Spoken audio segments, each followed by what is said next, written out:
Guys, I hope you are doing well. उम्मीद है आप सब बहुत अच्छे होंगे और अपना वीकेंड भी इंजॉय कर रहे होंगे।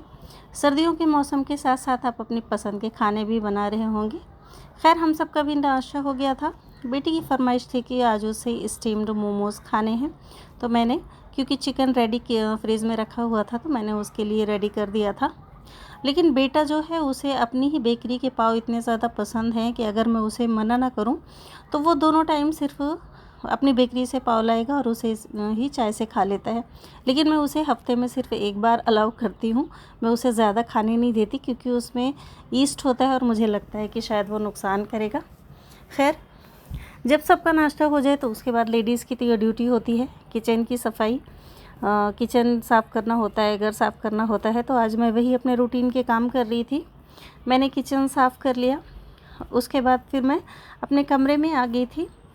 अगर बेटी को बोल दो कि वो सूखे हुए कपड़े फ़ोल्ड कर दे और रख दे, तो बच्चों को अगर आप कोई काम बोलेंगे तो फिर वो अपने हिसाब से ही काम करते हैं। देखिए, वो सारे कपड़ों को रोल करती है और फटाफट ऐसे ही कबोर्ड में डाल देती है। तो मुझे लगा कि चलो मेरे पास थोड़ा टाइम है तो मैं इसे अच्छे से अरेंज करके फ़ोल्ड करके रख देती हूँ। तो मैं इसीलिए कमरे में आ गई थी और थोड़ा फिर मिरर में देख के ही खुद को ही मैं शूट करने लग गई थी। उसके बाद मैंने अपने कपड़े फ़ोल्ड करने स्टार्ट कर दिए थे। सारे कपड़े मैंने पहले निकाल के बेड पे डाले, उन्हें फ़ोल्ड किया और फिर मैंने उन्हें कबोर्ड में अच्छे से अरेंज करके रख दिया था। ये डेली के काम होते हैं। अगर आप इसे नज़रअंदाज करते रहें, चीज़ों को ऐसे ही रखते रहें, तो फिर वो काम बहुत ज़्यादा बढ़ जाता है, फैल जाता है।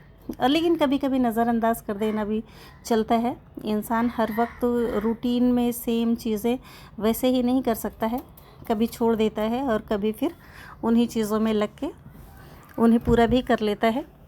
तो ये लेडीज़ का सुबह से लेके शाम तक की यही रूटीन होती है और उनका वक्त इसी तरह से गुज़रता है। खैर, मैंने सारे कपड़े अपने अच्छे से अरेंज करके रख दिए और इन बैग्स को भी मैंने ठिकाने लगा दिया जो मेरे बेड पे पड़े हुए थे।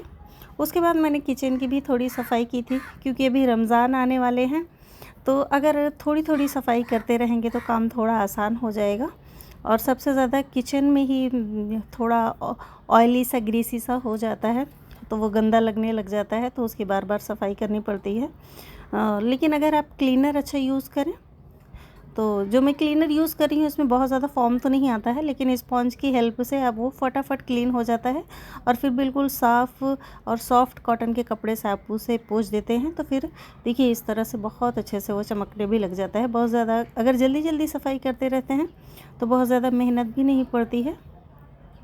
खैर, फिर मैं अपने कारपेट साफ़ करने लग गई थी। ये कारपेट थोड़े हैवी हैं, इन्हें हम उठा के डेली नहीं झाड़ सकते हैं, तो उसे मैं ये ब्लोअर की हेल्प से इस तरह से साफ़ कर रही थी। जब ये ब्लोअर बहुत ही स्ट्रॉन्ग है, ज़्यादातर इससे विंडोज़ की फ्रेम वगैरह साफ़ करते हैं, तो मैं इससे ये भी हेल्प ले लेती हूँ कि मेरे दोनों रूम्स में इस तरह के फ़र वाले कारपेट्स हैं ना, तो मैं उनसे ब्लोअर से अच्छे से उनका सारा डस्ट उड़ा देती हूँ।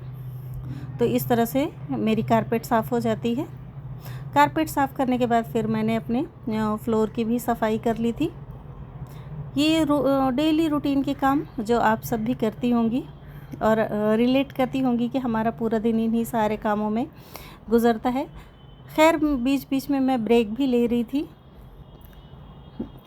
जैसे थोड़ी देर बैठ गए और टीवी देख लिया, थोड़ा कुछ खा लिया और उसके बाद फिर से सफाई में लग गए। क्योंकि बच्चे जब क्लास चले जाते हैं तो फिर मोस्टली हम घर पे अकेले ही होते हैं और हमारे रूटीन का सारा काम यही होता है। सफाई कर लेते हैं, चले कपड़े अरेंज करके रख लेते हैं या डस्टिंग कर लेते हैं। मेरा भी ये दिन ऐसे ही निकल गया। मिलते हैं किसी नए वीडियो में। अल्लाह हाफिज़।